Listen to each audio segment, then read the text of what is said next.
Voilà, j'ai commencé à reporter sur l'envers de mon tissu, je suis bien à l'envers, les valeurs de mon patron.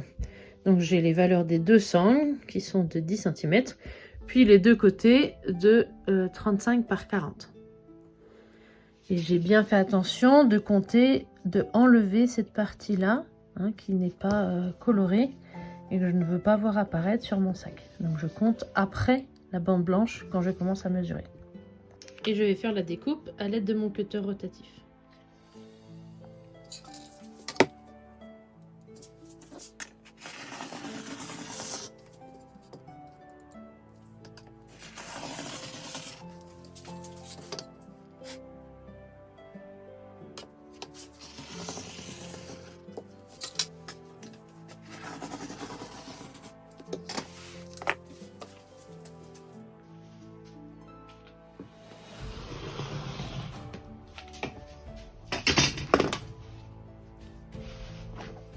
Hop, j'ai donc tous mes morceaux, le côté gauche, le côté droit et mes deux sangles. Alors, pour créer la sangle, je vais repasser mon tissu, je viens plat, je le plie en deux dans la largeur, je repasse pour pouvoir bien marquer le pli. J'ouvre, je plie au niveau du pli, j'aligne le bord avec le pli et je repasse.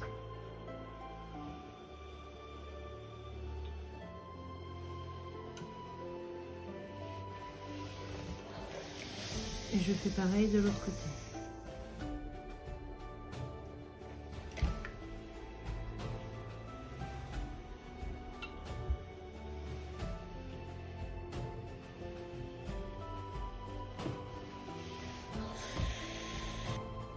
Une fois que c'est bien refroidi, je plie une dernière fois bord à bord et je repasse à nouveau.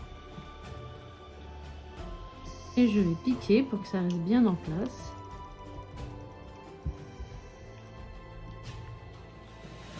Et je vais coudre ici le long de ce bord-là. Et ça sera la largeur de ma sangle terminée. C'est-à-dire que par rapport au départ, j'ai ma sangle qui fait un quart de la largeur. Ici, c'est un quart de ça. Ça veut dire aussi que si je veux élargir ma sangle à la fin, il faut que je pense à augmenter cette largeur-là.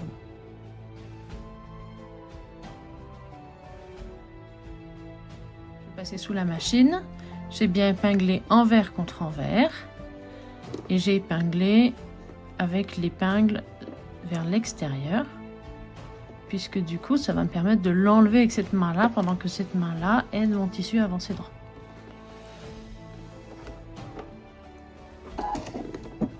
Je prends une marge à 1 cm du bord.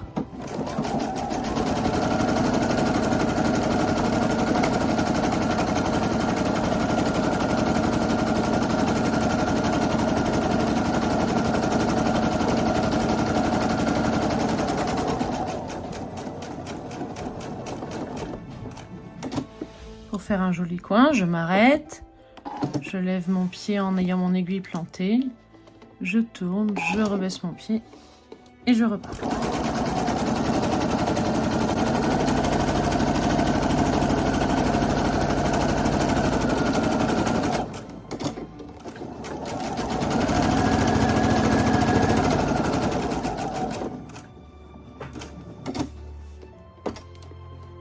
Vous avez vu, moi j'ai un léger, ma machine elle est électronique, donc elle se soulève légèrement quand elle a fini, ce qui m'évite, si j'ai pas de l'option, eh ben je lève mon pied et je le rebaisse. La mienne me permet de le faire en automatique.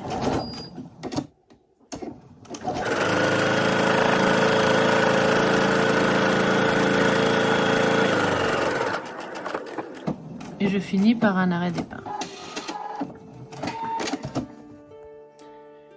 Pour préparer ma couture d'après, il faut d'abord que je dégarnisse les angles. Dégarnir, ça veut dire que je vais m'approcher du coin ici de ma couture et je vais couper en diagonale près de la couture mais sans l'entamer pour dégager le bord ici. je fais la même chose de l'autre côté. Puis je vais raser la couture. Raser la couture, ça veut dire que je vais venir couper ici, entre la couture et le bord, pour éliminer le trop de tissu ici. Donc je ne m'approche pas trop du bord, mais je vais être à 2 mm de la couture. Si j'ai un tissu qui s'effiloche beaucoup, je ne vais pas trop m'approcher de sa couture et je ferai une couture ensuite avec une marge de couture plus importante. Et je fais ça sur tous les côtés.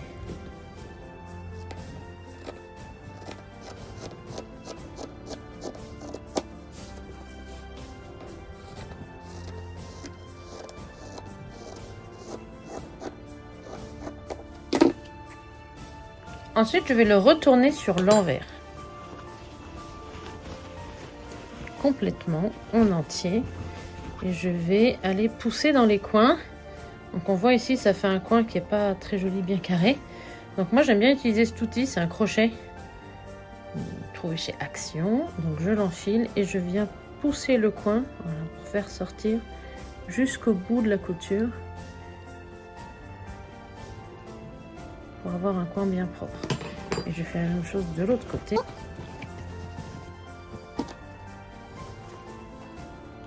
Et je viens pousser le coin pour qu'il se déplie bien. Je viens pousser le coin pour qu'il se déplie bien. Ensuite, je mets bien à plat.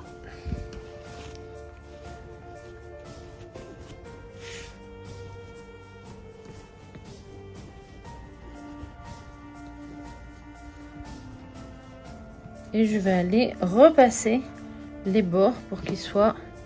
Là, ils ont tendance à gonfler un peu. Donc, je vais aller les repasser pour qu'ils soient bien plats. Pour qu'ils soient bien à plat, je le prends et puis je le roule un peu comme ça pour trouver vraiment l'endroit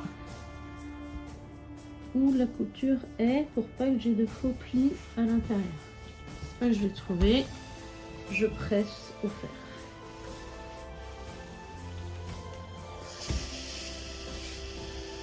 Pareil pour les bords, pour que le pli soit bien centré au milieu.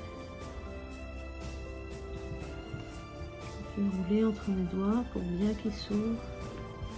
Et je presse. Quand je dis je presse, hein, je ne me promène pas dessus, j'appuie pour que ça soit bien apprécié. Et la vapeur aide aussi à ce que ça soit bien plat.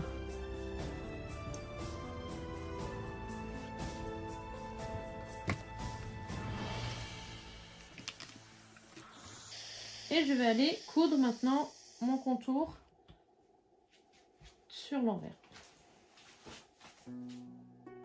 Je me cale sur mes lignes là pour avoir la bonne marge de couture. Il ne faut pas être trop près du bord.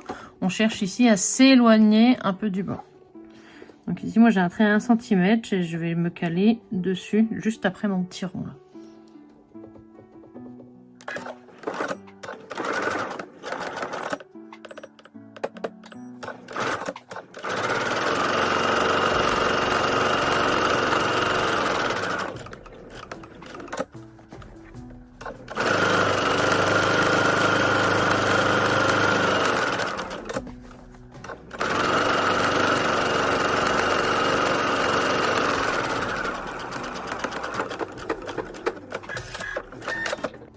Du coup, l'étape d'après, ça va être de faire le petit tourlet ici sur le bord, celui qui n'est pas cousu, pour faire le bord du haut du sac.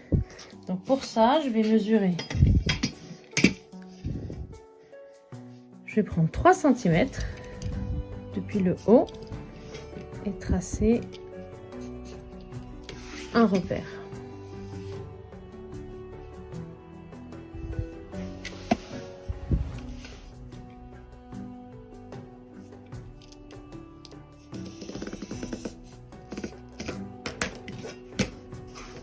Même chose de l'autre côté.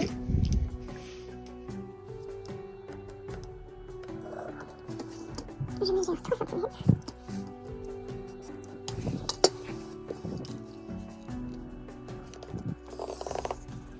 Tac. Je vais prendre mes épingles.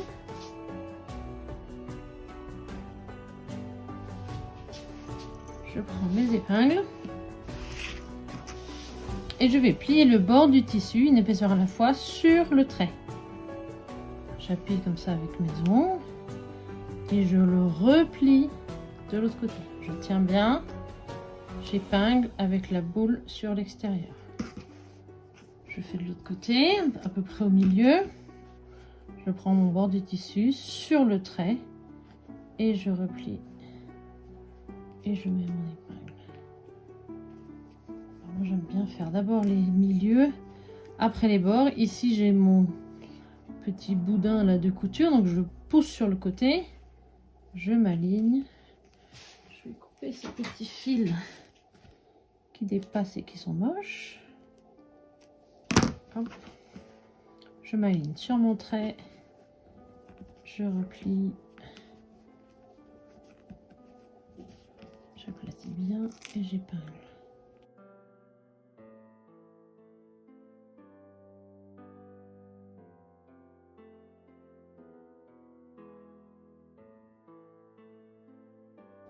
Que mon tissu. Je peux donner un petit coup de fer pour bien aplatir. Je peux mettre plus d'épingles si je sens que le tissu n'a pas envie d'y aller, qu'il a tendance à rouler. Et ensuite je vais coudre la machine. Pour coudre cette fois-ci, comme je vais tourner en rond, je peux enlever ma boîte de ma machine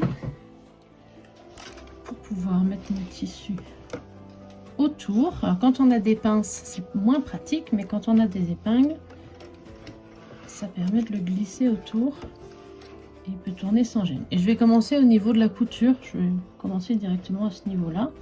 Comme ça sera le signe pour moi de l'arrêt aussi. Ici, je vais chercher à coudre de ce côté-là. Pas ici, mais bien là, puisque c'est là que l'ourlet a envie de se tourner. Donc plutôt de ce côté-là. Donc je prends encore, moi j'ai un petit trait rouge là, un repère, et puis je peux m'appuyer aussi sur mes traits là pour savoir de quel côté je m'aligne.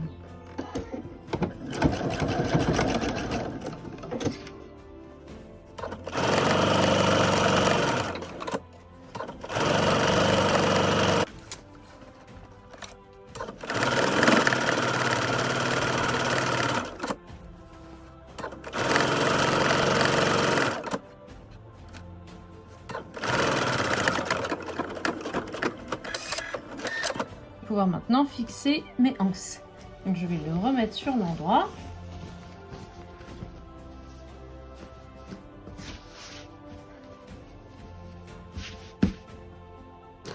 Et sur le patron, j'ai noté comme valeur depuis la couture ici 10 cm. Donc je mesure 8 et je fais un petit trait.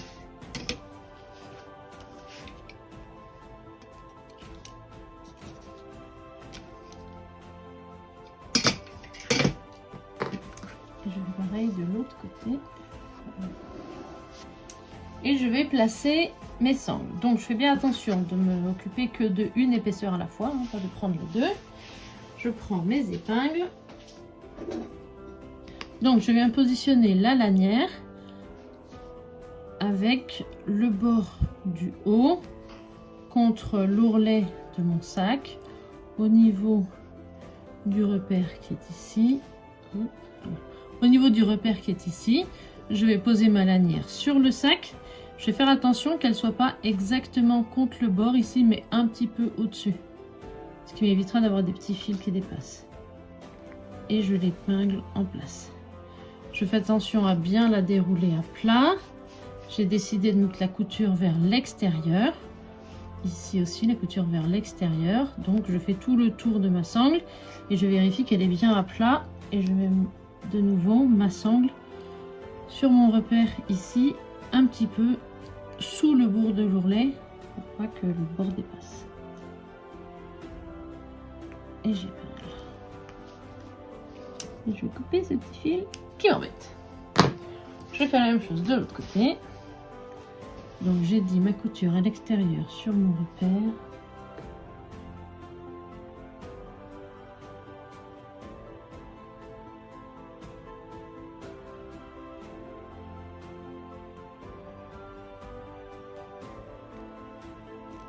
Et je vais faire une petite couture ici par-dessus au même niveau ici que la couture de mon ourlet qui passe par-dessus, juste pour le maintenir.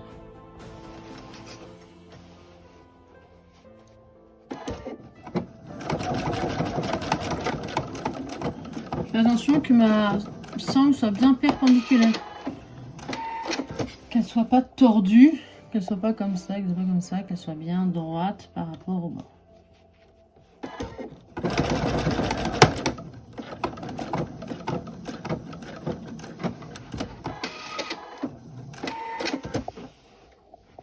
Et je pique que sur la sangle, je cherche pas à dépasser de la sangle.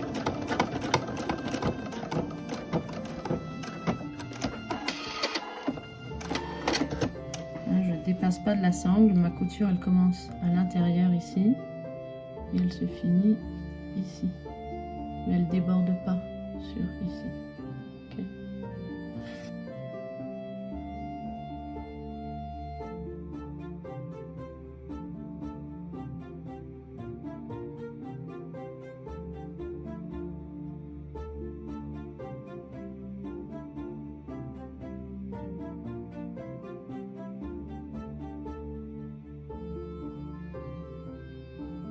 J'essaye de mettre ma couture ici de l'ourlet au milieu de cette pièce. Donc ici j'ai 3 cm et ma couture elle va du milieu, là elle passe à 1,5. Du coup on est bien aligné. Donc je vais commencer par le haut de ma sangle et je vais venir coudre, pas dépasser de ce bord là, hein, mais un petit peu en dedans.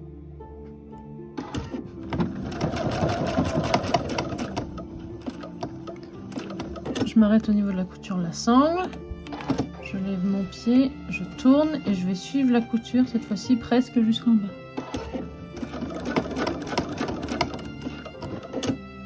Je m'arrête et je tourne.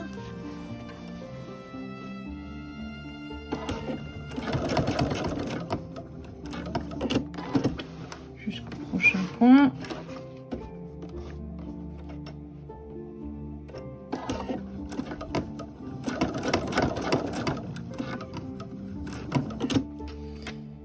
Ici je pivote et je peux faire une diagonale, je vais viser là le coin et je coupe.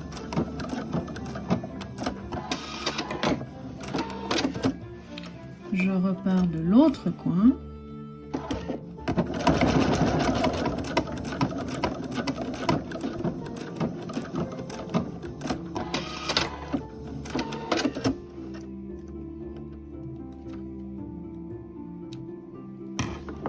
Voilà, ça me permet de faire une attache solide avec un contour et la croix. J'ai pas trouvé comment faire ça en une seule couture. Je sais faire la croix avec la petite maison, mais comment faire le tour complet et les 2 diagonales sans couper le fil, à moins de repasser par dessus, j'ai pas trouvé. S'il y a quelqu'un qui sait, dites-moi, ça m'aidera.